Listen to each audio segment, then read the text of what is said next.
Meus irmãos, vamos abrir a palavra de Deus no Evangelho de João, no capítulo 14, nos versos 1 e 2.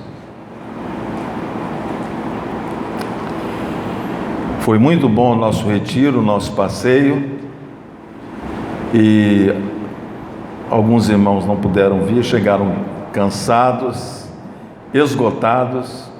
Mas você que foi lá, esteve aqui, parabéns, é um desafio de fato. E aos irmãos que não foram também, novamente eu falo, você fez muita falta lá, e já estamos aí planejando, não um retorno ao mesmo lugar, mas já outros eventos para que você também seja poderosamente edificado.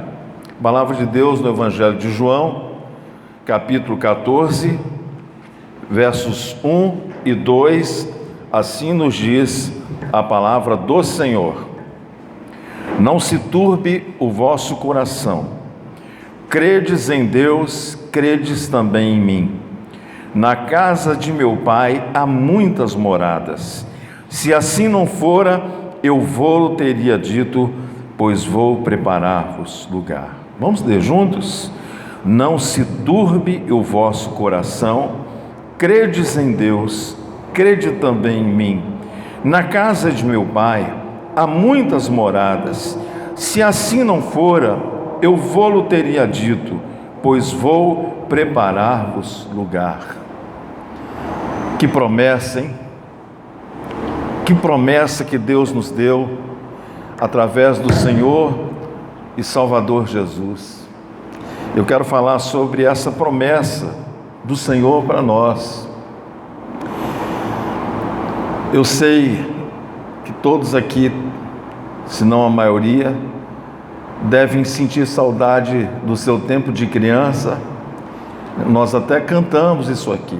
Quero ser como criança, não só pelo tempo de ingenuidade, de pureza, mas também quando nos lembramos do tempo de criança, nós nos lembramos do carinho paterno, da proteção que os nossos pais nos delegavam. Nós nos lembramos que não havia nenhuma preocupação, porque o pai ou a mãe estavam presentes. E algumas pessoas crescem com algumas memórias, as memórias dos tempos bons, das brincadeiras com os pais, com a memória do cheiro do café sendo feito ali fresquinho, da memória da comida que a mamãe fazia, tão saborosa, por mais simples que fosse era a comida da mamãe. Essas coisas nos fazem muito bem à nossa memória. Enfim, a casa do Pai é um lugar sem comparação. Assim como a nossa casa, não existe lugar melhor do que a nossa casa. Nós estamos chegando aqui de um passeio, fomos muito bem hospedados. Eu acredito que a maior parte dos irmãos dormiram em boas camas, com bons colchões, mas nada melhor do que a nossa própria casa. E existe, irmãos, uma certa inquietação na humanidade, e essa inquietação, ela é respondida de algumas formas. A primeira, nós temos aprendido que no coração humano existe um vazio que só Deus pode preencher. No coração humano existe um vazio que é exatamente do tamanho de Deus. Ninguém consegue preencher esse vazio. Às vezes a gente coloca pessoas nesse lugar que é de Deus, nós colocamos coisas que é de Deus nesse lugar, e a sensação é de que existem momentos assim, muito rápidos de alívio, de uma falsa sensação de que agora o problema acabou. Mas enquanto a nossa vida não é preenchida com a presença de Deus, nós ficamos com um buraco no peito e alguma coisa faltando, e essa coisa não é simplesmente uma coisa, é uma pessoa. Nós hoje, reunidos no nome de Jesus, estamos aqui meditando nas palavras que João escreveu no seu Evangelho. E nessa palavra Jesus disse que nós não precisávamos ter preocupação com as coisas do nosso futuro. Ele sabia que os discípulos estavam abatidos por tudo que estava acontecendo aqueles dias. Havia uma espécie de tristeza sobre os discípulos. Então Jesus diz: não se turbe o vosso coração. Era difícil para os discípulos, sabendo o que estava para acontecer com Jesus, porque ele mesmo havia falado que ele teria que morrer. Eles estavam entristecidos. Quando você ama alguém e você descobre que esse alguém vai morrer, a tristeza chega em você também. Essa semana nós estávamos lá no momento de alegria, quando foi ontem de manhã, eu abri o celular, o Wi-Fi lá às vezes falhava, mas eu recebi a notícia de que a nossa irmã Rosângela foi fazer um passeio em casa, na casa da sua família, foi ver o filho, foi ver a futura nora e resolveu visitar a mãe. Teve um momento bom com a mãe. Ela disse: pastor, a mamãe disse pela primeira vez assim, há muito tempo eu não ouvia isso: eu te amo, minha filha. E no recadinho que ela mandou, ela disse assim: eu tive a sensação de que era uma despedida. E quando foi ontem de manhã, ao amanhecer, ela teve um infarto e o Senhor a levou. A vida é assim, tem essas surpresas. E nós não conseguimos ter o controle sobre tudo que nos ocorre na vida. Então os discípulos, estando debaixo, sendo esmagados por uma tristeza, Jesus diz a eles: não fiquem assim, não fiquem entristecidos de tal modo. Ele diz: crede em Deus, como vocês dizem que creem, mas crede também em mim. Então a primeira promessa que Jesus diz é que na casa de meu Pai há muitas moradas. Vamos falar juntos? Na casa de meu Pai há muitas moradas. Mas para quem a casa paterna é destinada? Será que a casa que Deus preparou para nós pertence a todas as pessoas que aqui estão? A Bíblia diz que a casa de nosso Pai é para aqueles que fazem parte da família de Deus. Eu vou ler um texto com você que se encontra no livro de Efésios, na carta aos Efésios, capítulo 3, verso 14 e 15, que nos diz assim: por causa disto, me ponho de joelhos perante o Pai de nosso Senhor Jesus Cristo, do qual toda a família nos céus e na terra tema o seu nome. Eu vou repetir para você esse texto. Por causa disto, me ponho de joelhos perante o Pai de nosso Senhor Jesus Cristo, do qual toda a família nos céus e na terra toma o seu nome. O Senhor Jesus, Ele não nos deu só vida eterna, Ele nos deu o seu nome. Veja bem, o nome de Jesus, nós aprendemos na palavra que está acima de todo o nome.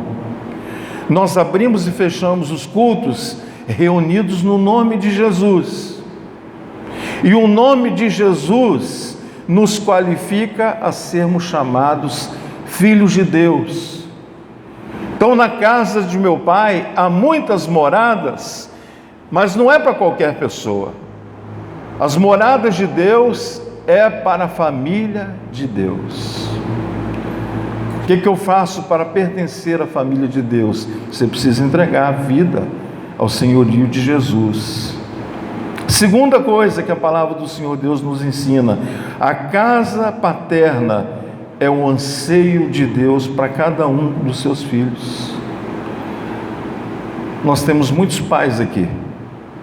Quando os filhos não estão em casa, fica faltando alguma coisa. Ontem a Arilma testemunhou e repetiu hoje na palavra da meditação que pela primeira vez nós fizemos um passeio com a igreja sem a presença de Moisés e Mateus. Um casou, tem sua vida própria, o outro está trabalhando, e é esquisito, porque nós estamos acostumados, onde vamos, os filhos estão colados conosco. E diz aqui a palavra do Senhor, João 17, versículo 24, quero ler com você. Diz: Pai, quero que onde eu estiver, estejam também comigo aqueles que me deste, para que vejam a minha glória, a glória que me deste, porque me amaste antes da criação do mundo. A casa do Pai, os céus, é um desejo de Deus para você. Assim como você tem prazer em ter o seu filho perto de você em casa, de igual maneira Deus tem prazer em esperar receber você na sua casa eterna. Mas todos os que morrem, nós temos aprendido que não vão morar nas mansões celestiais, segundo a palavra do Senhor. 2 Coríntios capítulo 5, verso 1,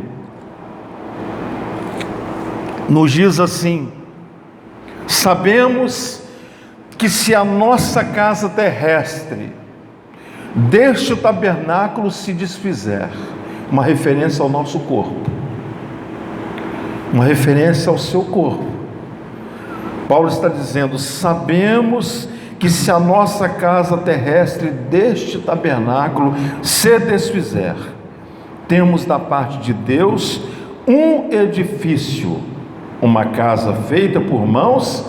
Qual é a segunda palavra que está aí? Por mãos? Fala forte, irmãos. Por mãos eterna nos céus. Quem aqui já mudou mais de 3 vezes? Levanta a mão. A casa que Deus tem para você é eterna. Nós temos dicas na palavra de Deus. A primeira delas é que o lugar onde eu moro nesse mundo não é geográfico. O lugar onde eu moro é nesse corpo. Eu moro nesse corpo. O Moisés que vos fala mora nesse corpo. Mas esse corpo, chamado pela palavra de Deus casa terrestre, vai se desfazer uma hora. Ele está envelhecendo. Daqui a pouco não serve para nada a não ser jogar na vala e cobrir, porque vai feder. E Paulo diz que se a casa terrestre que Deus nos deu se desfizer, todavia temos nós uma casa feita nos céus, eterna. A casa que Deus preparou para você é eterna. Você não vai precisar mais mudar. E aí nós esbarramos em 2 situações. A primeira situação, a Bíblia diz que depois que todas as coisas passarem, nós teremos acesso à presença do Eterno, à presença de Deus. Nós poderemos estar nos céus com o Senhor. Nós poderemos ter acesso ao trono do Senhor. A Bíblia diz que a Nova Jerusalém é de fato uma cidade. Mas há uma segunda situação. A palavra de Deus também nos diz que na hora em que o Senhor Jesus vier buscar a sua igreja, aqueles que estiverem dormindo no Senhor, a Bíblia não diz que morreram no Senhor, a Bíblia diz: esses dormiram no Senhor, eles ressuscitarão primeiro, e nós, o que estivermos vivos, seremos subitamente transformados, iremos ao encontro do Senhor, e Ele nos dará um corpo glorioso. Aleluia. Então Jesus diz: não se turbe o vosso coração. Você está envelhecendo? Você está tendo limites da idade? Não se turbe o vosso coração. Você não tem sido compreendido? Não se turbe o vosso coração. Você está se sentindo sozinho? Não se turbe o vosso coração. Você acha que todas as oportunidades na sua vida acabaram? Não se turbe o vosso coração. Hoje, erga o seu olhar para as coisas eternas e veja o que a palavra de Deus nos promete, que o Senhor Deus tem uma casa preparada para você, onde Ele vai ter comunhão com você para sempre. Quarta coisa que a palavra do Senhor de Deus nos diz: que a casa paterna não é uma casa só eterna. A casa paterna, em Apocalipse capítulo 21, versículo 27, nos descreve como é a casa eterna. A casa eterna é assim, olha o que está escrito lá: e não entrará nela onde? Nessa casa eterna, coisa alguma impura, nem o que pratica abominação ou mentira, mas somente os que estão escritos no livro da vida do Cordeiro. Essa casa eterna, ela é uma casa santa. Os impuros ali não entrarão. Aqueles que não foram pelo Senhor santificados não poderão habitar ali. Deixa marcado o Evangelho de João e folheia sua Bíblia até o Salmo 15, que é o padrão divino para nós habitarmos nessa casa eterna para sempre com o Senhor. O Senhor diz, usando o seu servo Davi, como deverá ser o perfil daqueles que vão morar nessa casa eterna. Ele diz: Senhor, quem habitará no teu tabernáculo, nessa casa eterna? Quem há de morar no teu santo monte? O que vive com integridade e pratica a justiça, e de coração fala a verdade, o que não difama com sua língua, não faz mal ao seu próximo, e nem lança injúria contra o seu vizinho. Aquele que os seus olhos têm por desprezível o réprobo, o que tem com dano próprio e não se retrata. Você já viu a pessoa quando empenha a sua palavra e depois descobre que tomou um calote? Que coisa terrível! Você descobriu que foi enganado, mas você empenhou a sua palavra e você mantém a sua palavra.